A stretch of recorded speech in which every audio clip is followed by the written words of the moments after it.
Hello friends, मी आज तुमच्यासाठी अजून एक नवीन सिंपल ट्रिक घेऊन आलेली आहे. 29चा टेबल कसा लिहायचा. चला तर मग सुरुवात करूया.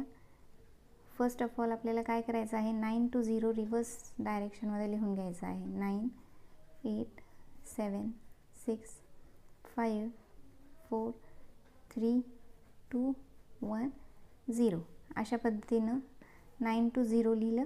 त्याच्यानंतर या 9च्या समोर आपल्याला 2 लिहायचं आहे आणि आता या 2च्या नंतर प्रत्येक संख्येमध्ये 3 ॲड करत जायचं आहे. म्हणजेच 2 मध्ये आपल्याला 3 ॲड करायचं आहे.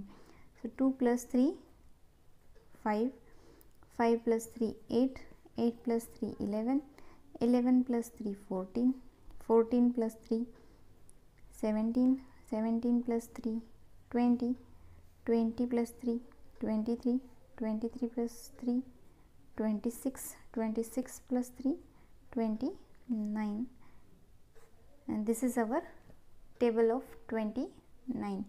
If you like my video, then please like it, share it and subscribe to my channel for such kind of simple tricks. Bye bye. Thank you.